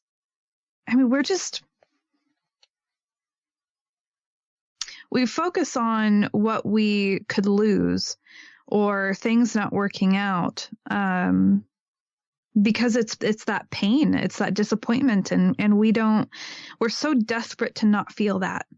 A lot of us are really desperate to not feel pain, not feel disappointment. That kind of, to me, goes into the whole dark night of the soul and doing the work. And like our shadow work and stuff that we do, a lot of people can't do it. It is very hard to face yourself and face these reactions or these emotions. And a lot of people, it's uncomfortable to sit with some of these things. And so they're so focused on avoidance that they think that is the path to not go through it. Yeah. Yeah, and I guess there really does come, I guess what is that, step 4, taking a fierce moral inventory. It's one of the 12 steps, is taking a honest and fierce moral inventory and saying, like, these are the things I have done wrong. Right. And being willing to say, like, I am a human. I have mistakes. Yes. I have faults. I have issues. Exactly. But I cannot let those rule my decision. Right. No, exactly. And it's amazing what happens when you are able to really face yourself, when you're able to become more self-aware and you start to embody these things. Your life truly does transform as these things fall away. I will tell you, it has been incredible because I went from thinking, oh, I'll never travel. I'll never ride on a plane. I really thought that for quite some time, that I would never go on a plane. And let me tell you, this year, last year, 2022 was really the year of travel for me. And I mean, I left the United States. I visited Ireland, of all places. I was flying back and forth, to Texas and Tennessee and California, and it was just absolutely incredible. And really, truly, all that changed was I just chose to believe that, no, this is going to happen for me. And it did. Yeah. And a lot of it is, do you think, is the surrender? How do you attribute the occurrence of these things in your life now? Because of course you'd been, I think one big issue that people have with manifestation, I was discussing this with my wife the other day. With manifestation, the universe, what have you, I'm disappointed in myself. I'm talking manifestation in the universe and I do not have a slinky at hand. Oh. It was always what I gave my 7th graders. First class of the year, I would give them all a slinky on their desk and tell them not to touch the slinky. We'll get to the slinky at the end of class, and it's very tempting not to touch a slinky. I don't know if I could do it. It's just sitting on your desk, all right? Right. But the idea is there's this lesson of patience with the slinky. And inside the slinky is all of the potential energy. That's beautiful. It's a spring. It is literally wound and ready for action. Wow. But you could put that slinky in your hand and it does nothing. Right. Right. All that power is sitting in your hand, but until you push it, until you put energy into the slinky, it doesn't slink. That's right. It doesn't move. That's right. You have to, yeah. So you can sit and try to wish your way through geometry class all day long. The universe is not a birthday candle.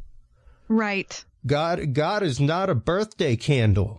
Right. It's not how prayer works. That's not how manifestation works. It's not a wish machine. It's not Zoltar. It's not what this is. Yeah. It is. No, you have to do the work. It is an energetic system, and you have to push the slinky to make it slink. That's right. I absolutely love that. All the potential energy right there in the palm of your hand, but you have to move it. Mm-hmm. And then it'll slink back. It'll go downstairs, go over in pairs, go over the neighbor's dog. All kinds of things. That's log, actually, not the. I love it. But quite literally, it's interesting that we have this potential locked inside of us. We are all slinkies, bound and ready for action. Right. No, it's true. And I've heard that a lot as well, that they sit there and go, well, I am thinking positive, or I am, I'm putting stuff on candles, or I'm writing things down, or, I'm burning this wish paper, kind of a deal. Sure. But what else are you doing? Yeah. Are you making the plans? Are you doing the work? Because the thing is, the universe sits there and goes, I have all these gifts for you. All you have to do is 2 things. Accept it. Be ready and willing to receive these gifts, number 1. Number 2, do the work.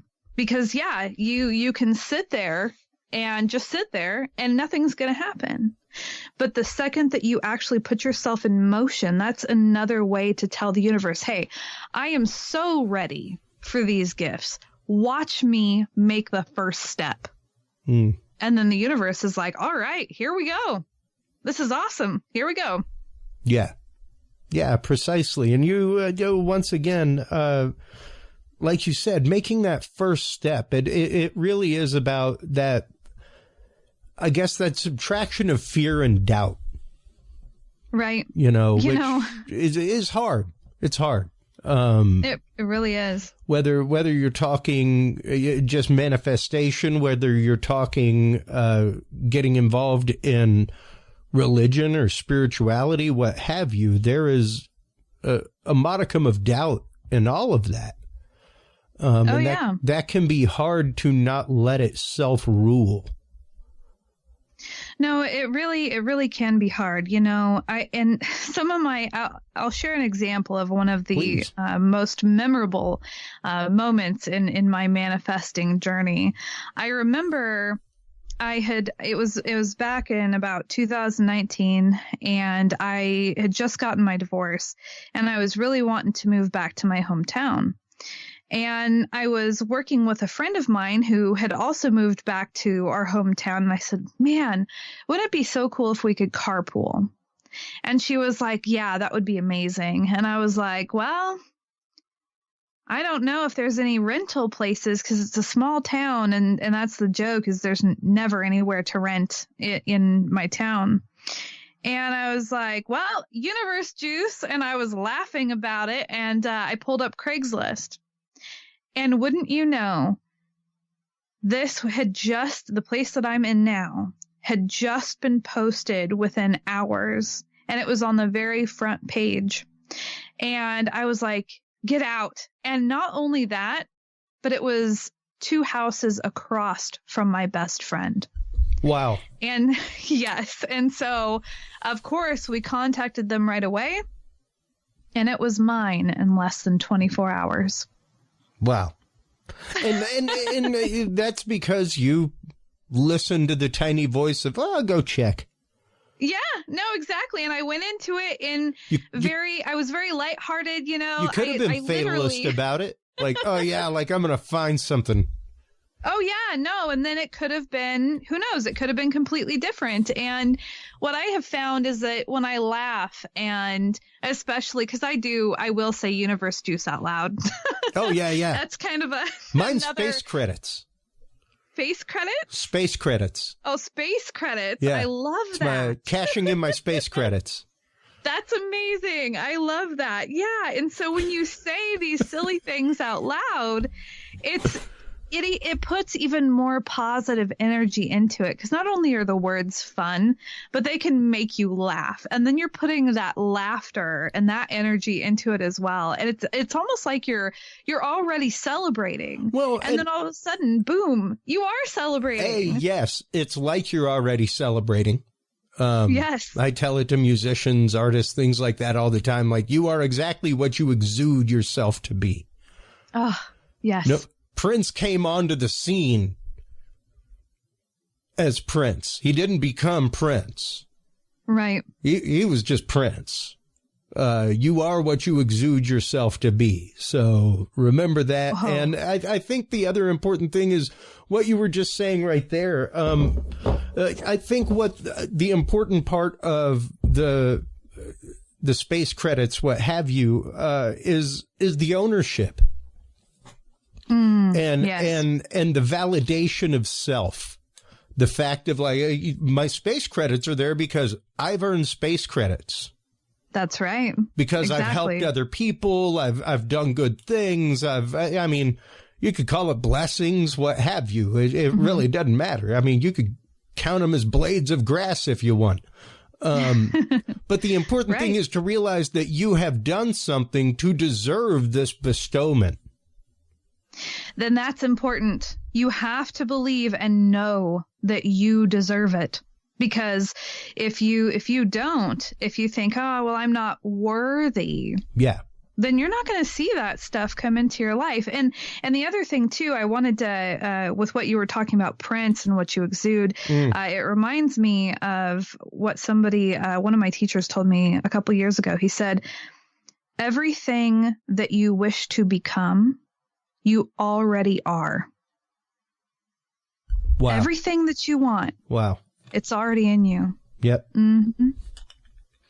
Exactly. Yeah. And you know, I think a lot of that does, we live in a different society than we did when even we were kids. And, oh yeah. I know I probably have a few years on you, but not many. And it is hard for us. Sarcasm is now the language of the day. Right. Sarcasm is very rarely not biting, not harsh. You know, right. Even in my industry, you know, like I come back for a long time. I spent 35, 40 weeks a year on the road out doing what I do, working with technicians, and we got quick wits and sharp tongues. That's all I can say. And it's one of those, like, if you're going to keep up and you're going to keep pace, you better have a quick wit and a sharp tongue and be able to back it up with some action. Right. But the problem was coming home.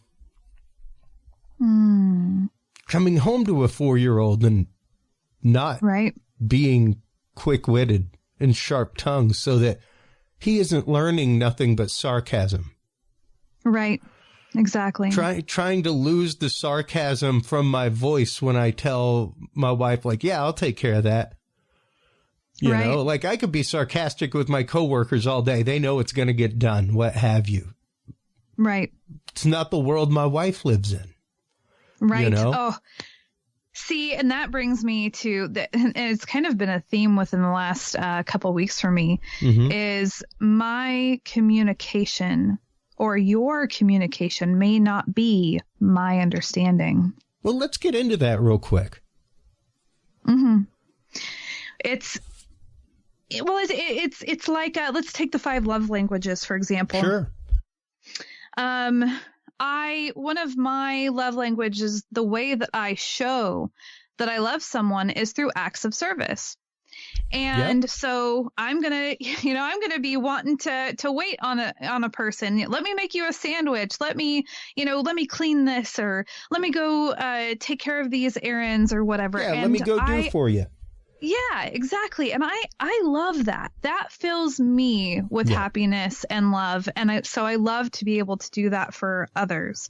However, if you have somebody whose love language is quality time, and that is how they understand they are loved, is through quality time, but you're somebody who's an act of service, so you're gone doing this and running this and everything, there's going to be a mismatch.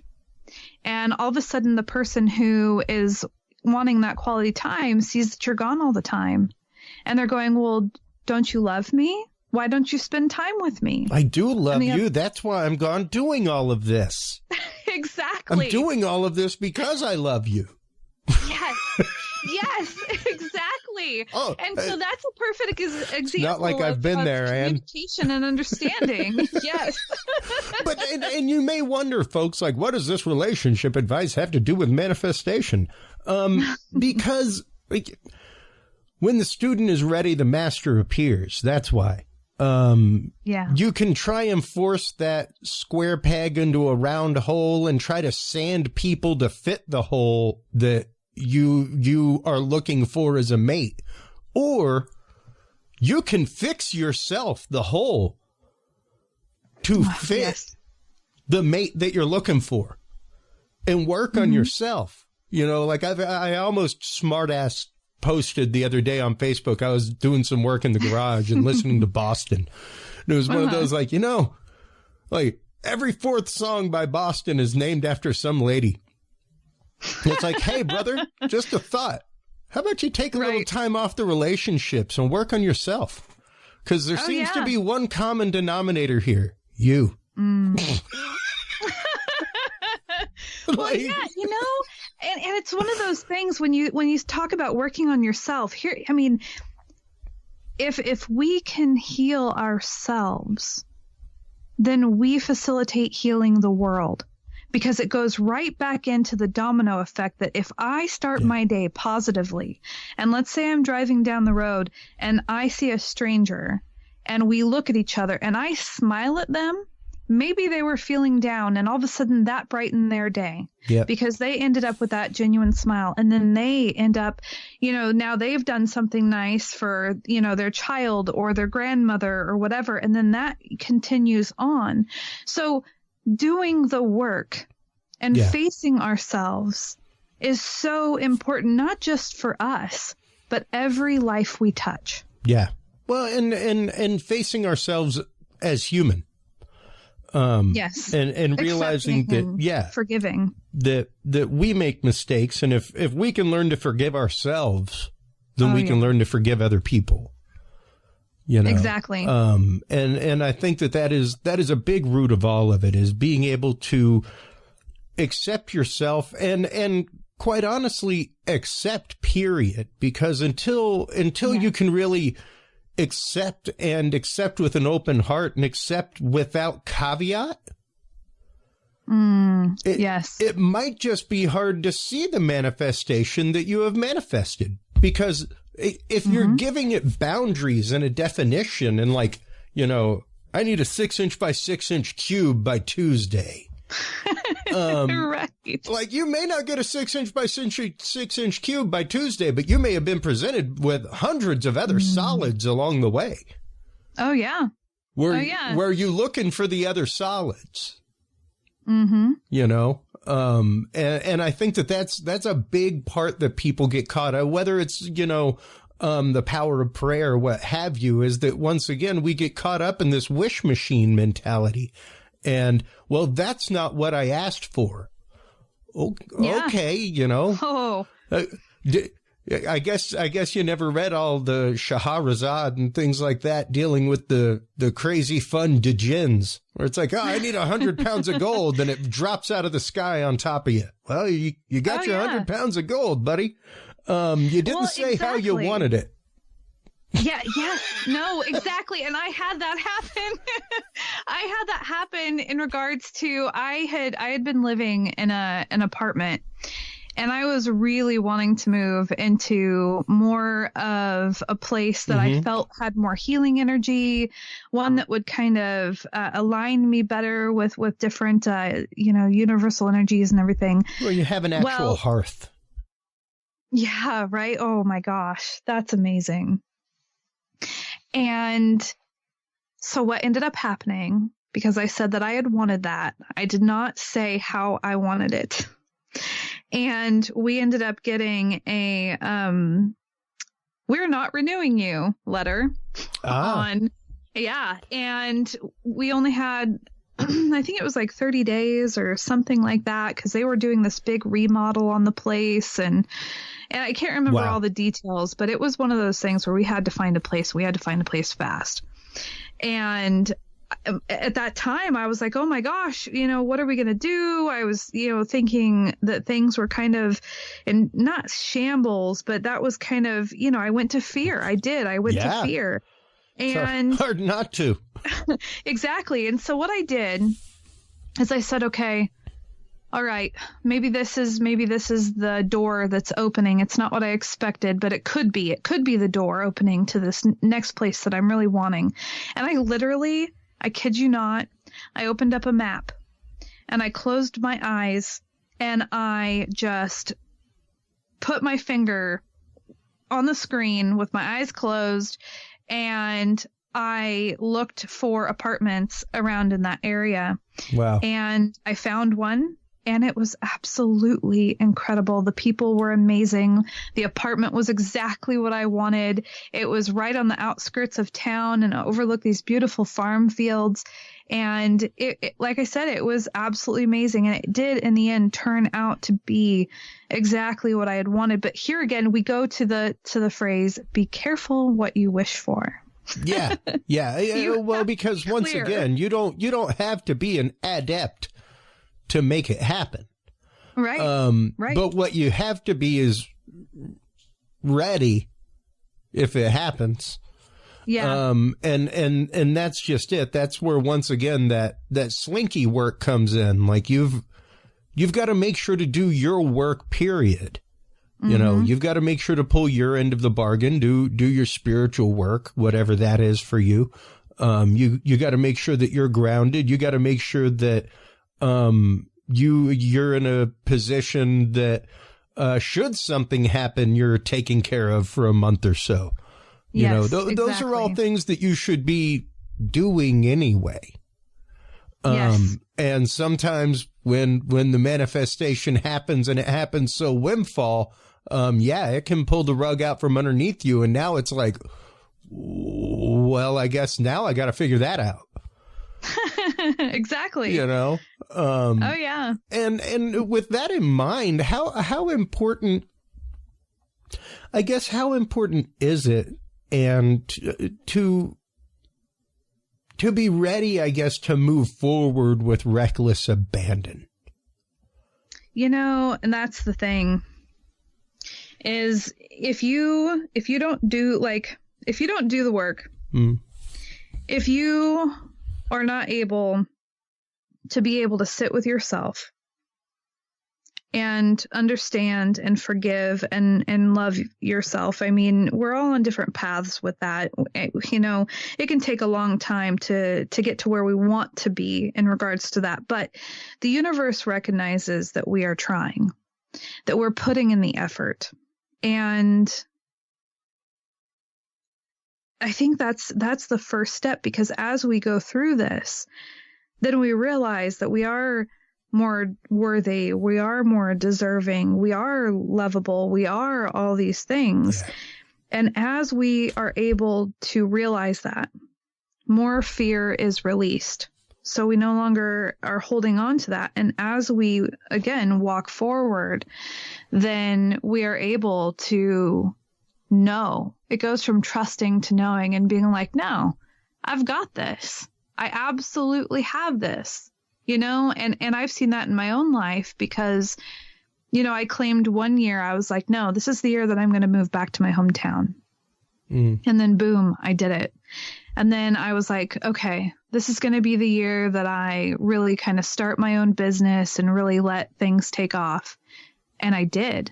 And then I remember in 2021 going, 2022 is going to be the year of travel. And I had no idea that it was, I mean, and I thought that I was just going to go. You had no idea the actual travel.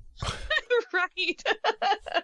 And it was incredible. It was, I mean, just dreams beyond belief. And, you know, and so as we walk forward, then we're able and we do the work, we can really let go and trust because we see it happening more.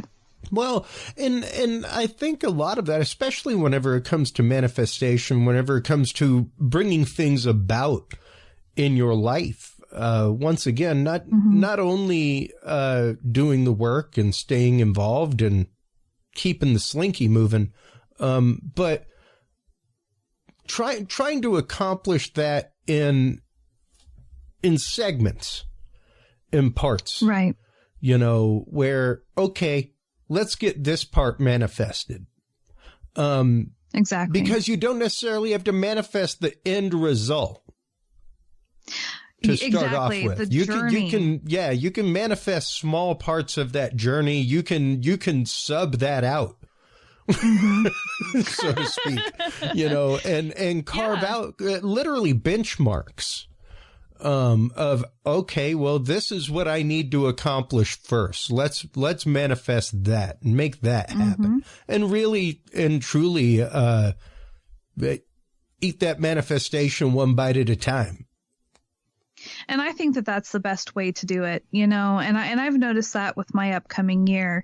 I have a goal that I'm holding within my mind, but to be able to reach that goal, I'm going, okay, what are the steps that I need to take to be able to eventually get there?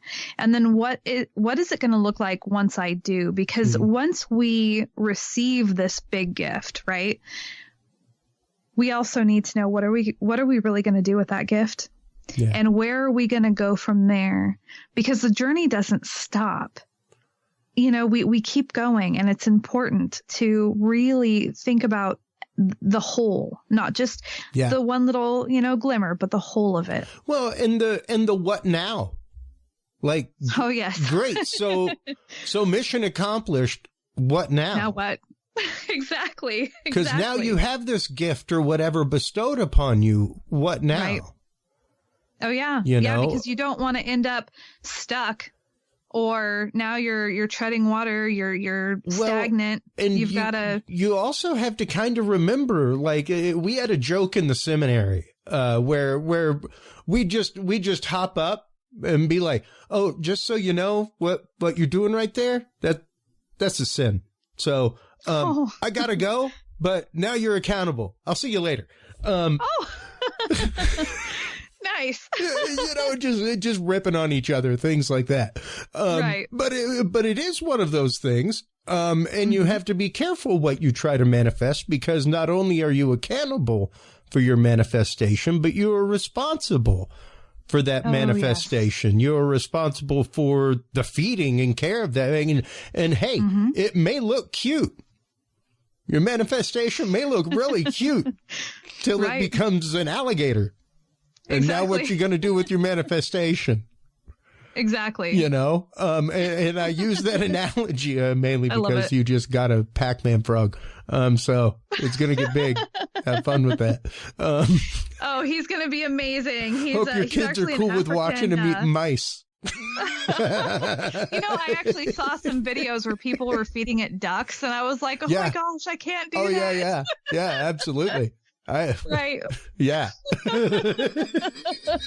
Yeah, he's going to be a monster. But it is one of those, like, be careful what you wish for, because you may now be responsible and accountable for that knowledge, and it may be a burdensome knowledge. Yes, that's true. Exactly. And how's that going to weigh on you? Are you going to be able to work through it? Are you going to be able to, again, there's more work to be done. And that's the thing is, I look at myself as the eternal student. And I notice that within this field, the more I learn, I realize the less I know. Yeah. I'm never going to get it all figured out. But you know what? That's the fun thing. And I find it absolutely incredible. And I love learning all this stuff. And to know that there's just this endless ocean of knowledge that I can continue to swim in is absolutely amazing. And, when it comes to our manifestations, it's the same thing. Just because you got the one thing, it doesn't have to stop there. You can keep going and just, make sure, like we've said over and over again, you do the work and you honor that gift that you've been given, and you look beyond that gift so you can keep going. Yeah, absolutely. I guess, Before we wrap up here in just a few minutes, Ann, I guess we've talked about getting to the point of manifestation, getting yourself ready for manifestation, getting ready for when the manifestation comes, and watch out, be careful what you wish for. But how do we keep ourselves accountable? How do we, are you and granted, this comes down to, I guess, some method, for some folks, like you were saying earlier. Some people write an intention down on a piece of paper and burn it. Some people write it on a candle and burn the candle away and think about it every day till the candle's gone. There's 100 different ways for manifestation. Right. But how do we hold ourselves accountable for the work? How do we hold ourselves accountable once we have the gift that we've manifested? In regards to, the travel that I did, I was in Ireland. That was one of the gifts. And I made sure that when I was there, I carried around a notebook with me. And every time that we got back on the bus after being at a location, I made sure to write everything down, because I knew with everything that we had that I would end up forgetting what we did on day 2, when it's day 7, because we saw like 5 places a day. And so I made sure to make time to honor the gift, to enjoy the gift, and to keep record. So that way, when I go back, I can kind of relive it and I can really think about it. And then sometimes when we go back, there's things that we didn't see then that we see now, and that they can also help us as we move forward.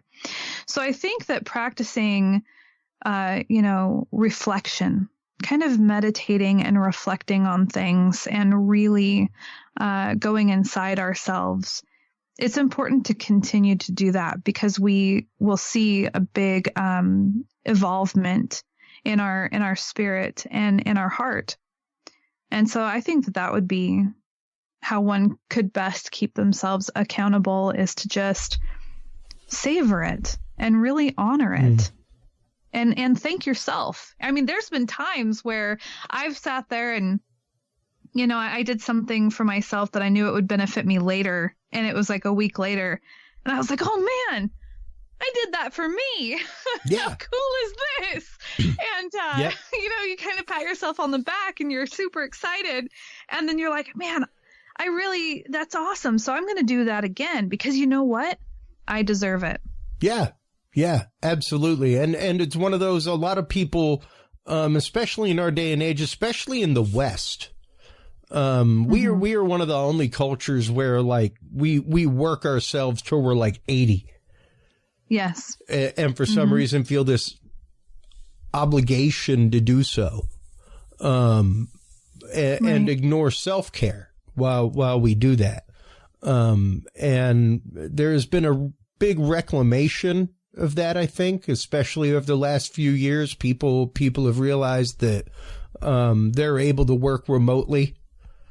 They're able to be a happier employee than spending an hour and a half in a car before you get to work. Right.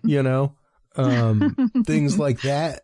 And yeah, it's little things. It's little things. It's baby steps. You aren't going to be like cloud busting on day 2, folks.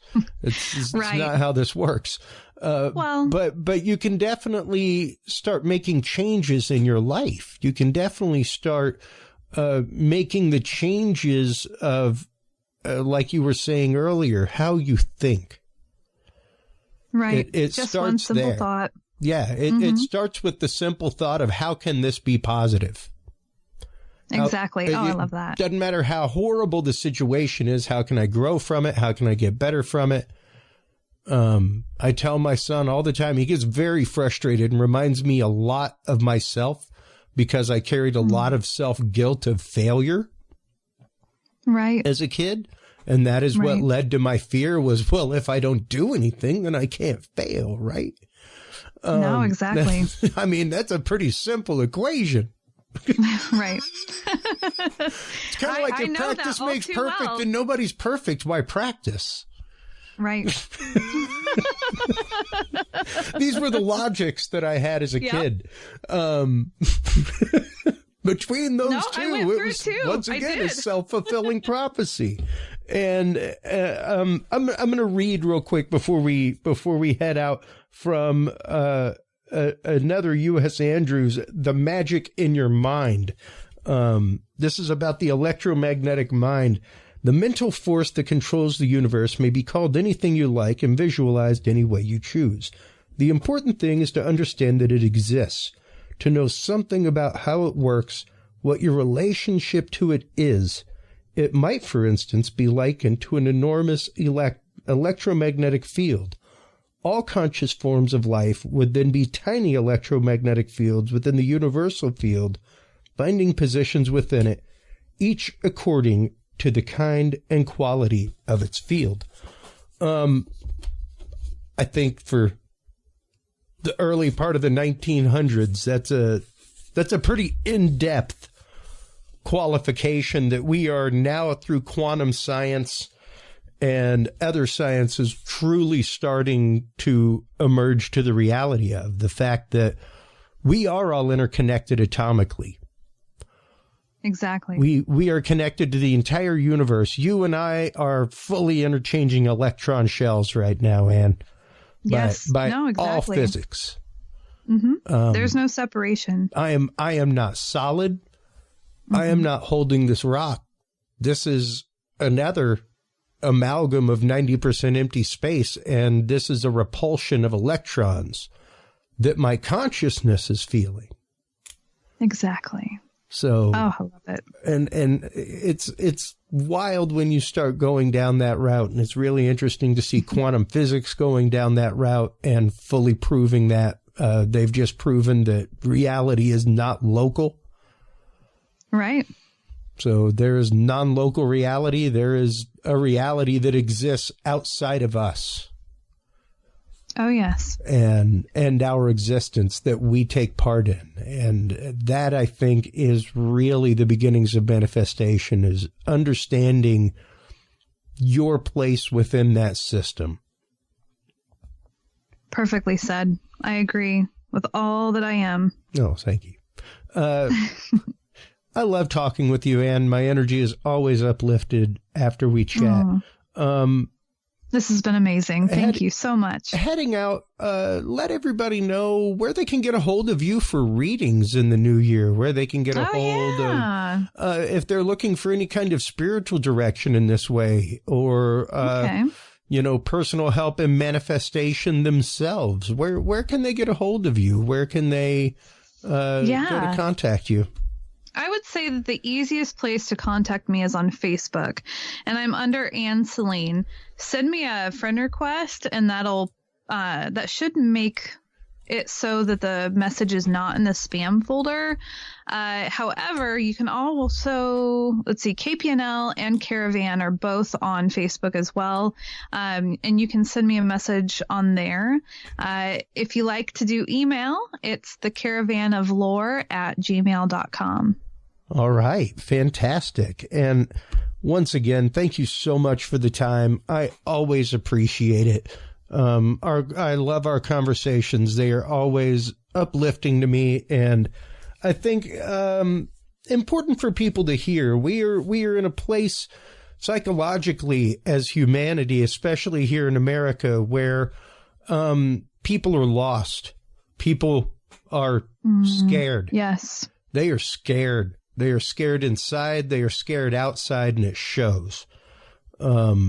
And yes. when you live in that constant state of just cortisol injection into your brain, it can be hard to leave that, because it is like pulling out of the Matrix. It is a hard-coded part of our DNA. That is literally the core of fight or flight, the core of survival. Fear is what helped us survive for millennia. It's what helped us develop these sixth senses to realize, like, I kind of feel like I'm being stalked right now. There's a saber-toothed tiger somewhere. Well, exactly. I'm so honored that we got to do this. Same here. I think it's important messages going into the new year for people. Yes. It is a time of renewal for folks. It is a time of hopefully change in yourself and moving forward with something, really releasing that fear in the new year and diving in, dipping toe in the water. Beautiful. Absolutely. Well, thank you so much. Absolutely. Please do hold the line while we close things out. While you are online checking out everything from the Caravan of Lore over at caravanoflore.com, as well as the amazing shows and programming at kpnl-db.com over at KPNL Radio. Make sure to stop on by and check out Curious Realm. CuriousRealm.com is where you can find all of the episodes. That is where you can find our knowledge vault full of declassified government program PDFs, strange documents from Nikola Tesla, philosophy and psychology documents, life skills. You can also go and visit our Share Your Story page. That is where you can go and share your experience of the paranormal. If you've had a cryptid sighting, if you have been abducted by UFOs, or even are a targeted individual, stop on by curiousrealm.com/story. Share your story with us. You can share your pictures, things like that. We will bring your experience to our professionals and see if we can help get you answers. Thank you so much, as always, everybody, for tuning in. You are the reason this show exists. Without you, I don't know what I would do on Tuesday nights. So thank you so much, as always, for tuning in. Take care of yourselves. Take care of each other. And remember, stay curious. We'll talk to you soon. Bye-bye. Thank you for tuning in to this episode of The Curious Realm. Stay tuned for more guests, forbidden topics, and hidden truths. Download the official Curious Realm app and view the Knowledge Vault on our website, curiousrealm.com. Follow us on social media by searching Curious Realm. Curious Realm is available on your favorite podcast services, as well as YouTube, Roku, Amazon Fire, and Apple TV through the APR TV app, available on all app markets. Curious Realm is a proud member of the HC Universal Network family of podcasts. For more great content or to become a sponsor of Curious Realm or other podcasts, visit hcuniversalnetwork.com today. Thanks for listening. Stay curious. And remember, the other side is always watching.